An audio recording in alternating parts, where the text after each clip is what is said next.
अस्सलाम वालेकुम, मेरा नाम है Mohammad Azim and welcome back to let's scroll. दोस्तों, आपका बहुत बहुत खुश आमदीद सॉलिड वर्क की क्लास नंबर 2 में, जिसके अंदर हम सॉलिड वर्क सीखेंगे basic to advance. Alright, solid work की इस क्लास में हम पार्ट्स यानी कि स्केचिंग वर्क बेंच, जिसके बारे में मैं पहले भी बात कर चुका हूँ, उसके बारे में हम देखेंगे। सॉलिड वर्क का जो स्केचिंग वर्क बेंच है, ये काफ़ी इम्पोर्टेंट रोल अदा करता है, क्योंकि हम इसमें 2D ड्राइंग बना रहे होते हैं, फिर 3D ड्राइंग बना रहे होते हैं। तो अभी मैं आपको कंप्यूटर स्क्रीन पे लेकर जाने से पहले मैं आपको बताना चाहूँगा कि आपको इस तरह का एक माउस लेना है, जिसका ये जो स्क्रॉल व्हील है ये काम करता हो।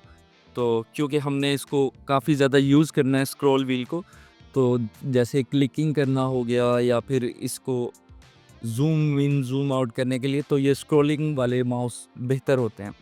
और वैसे भी आजकल ज़्यादातर यही माउस चल रहे हैं, लेकिन अगर आपके पास नहीं है तो ये बहुत ज़रूरी है सॉलिड वर्क्स में।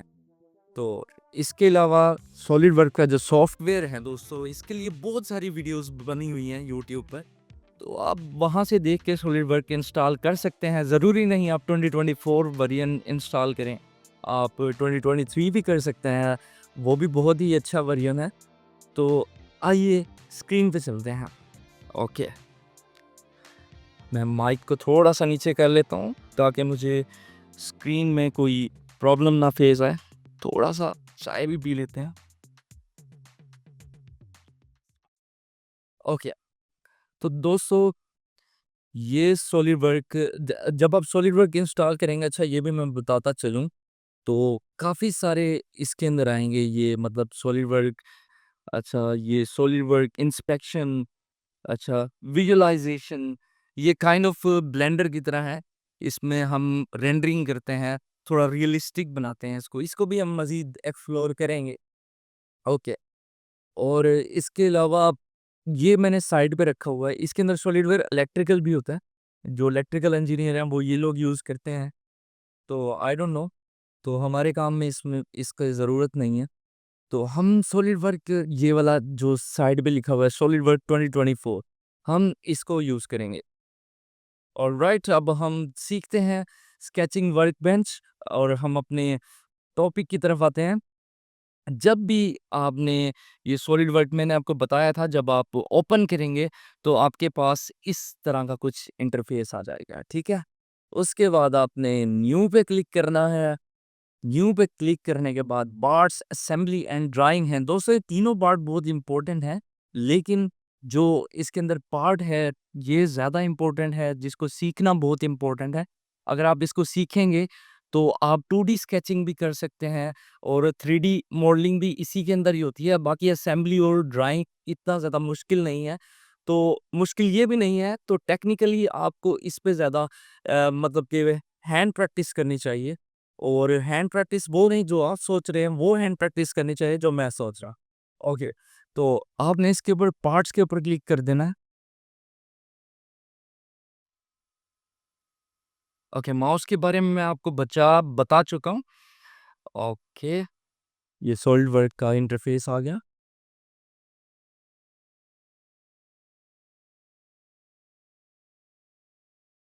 दोस्तों, जिधर ये मेरा कर्सर है, या मैं इसको रेड से हाईलाइट कर दूंगा, रेड स्क्वायर से। दोस्तों, ये जिधर मेरा कर्सर घूम रहा है ये कमांड बार है, ठीक है, इसको कमांड बार कहते हैं, जिसके अंदर स्केच शीट मेटल ये वाली चीज़ें, और ये वाली चीज़ें जिधर मेरा कर्सर जा रहा है, ये कमांड बार में आती हैं। और इसके अलावा ये जो है इसको डिज़ाइन ट्री कहते हैं, ठीक है।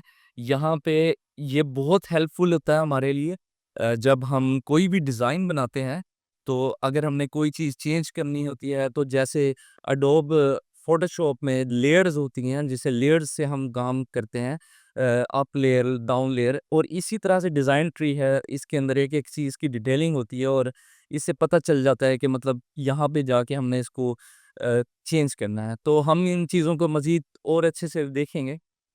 इसके अलावा दोस्तों, ये कैनवस है, जहाँ पे हमारी ड्राइंग बनती है। कैनवस जैसे नॉर्मल जो कोई ड्राइंग करता है, ये टेक्निकल ड्राइंग्स में आ जाता है, जबकि जो सिंपल ड्राइंग्स हैं, उसके लिए भी कैनवस ही इस्तेमाल होते हैं। तो कैनवस, इसको भी कैनवस ही कहते हैं।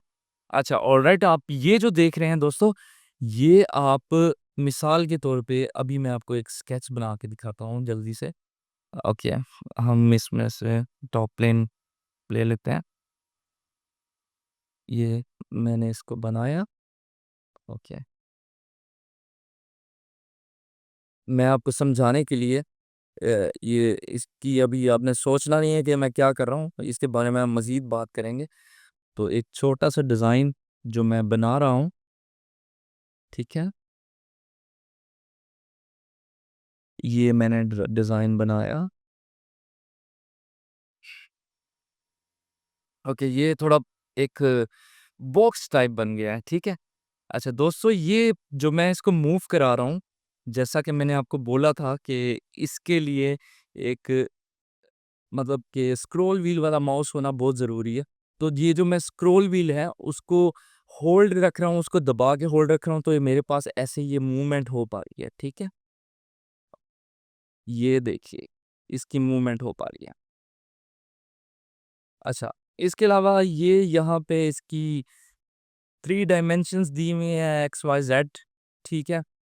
तो जिसको आप अपनी ज़रूरत के मुताबिक चेंज करेंगे। दोस्तों, ये पार्ट के अलावा इसको स्केचिंग वर्कबेंच भी कहा जाता है। अच्छा, इसके अलावा ये जो टूल है, ये सेक्शनिंग के लिए होता है।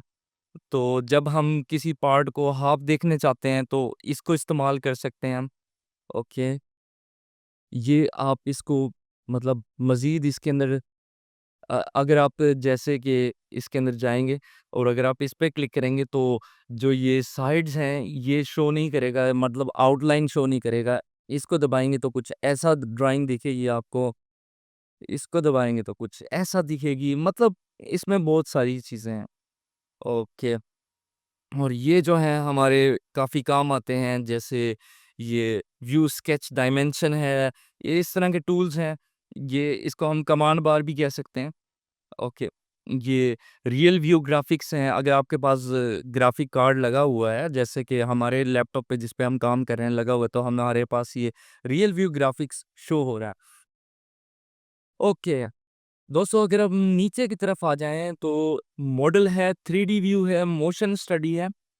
इसको हम बाद में देख लेंगे, लेकिन आप ये देखें, इसको कहते हैं डॉक्यूमेंट डायमेंशंस, मतलब कह लें कि यहाँ पे हम डायमेंशन यूनिट जो है हम यहाँ से चूज़ करते हैं। जैसे कि अभी आईपीएस सेलेक्ट हुआ हुआ है, इंच पाउंड सेकंड, लेकिन मोस्टली पाकिस्तान में ये मिलीमीटर्स में, एमएम, जीएस में काम हो रहा है या सीजीएस में काम हो रहा है, और ये डिपेंड करता है कि कौन किस चीज़ पे काम करना चाहता है।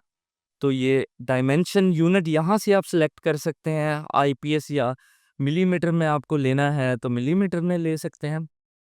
ये इसके फुटर में इंस्टॉल्ड है, और अगर आपने इसको मज़ीद इसकी कस्टम सॉरी अगर आपने मज़ीद इसकी कस्टम जो कस्टमाइज़ेशन है, या आपने कोई इसमें चीज़ें देखनी है, तो आप इसे भी एक्सप्लोर कर सकते हैं। तो ये हमारा डिज़ाइन ट्री है।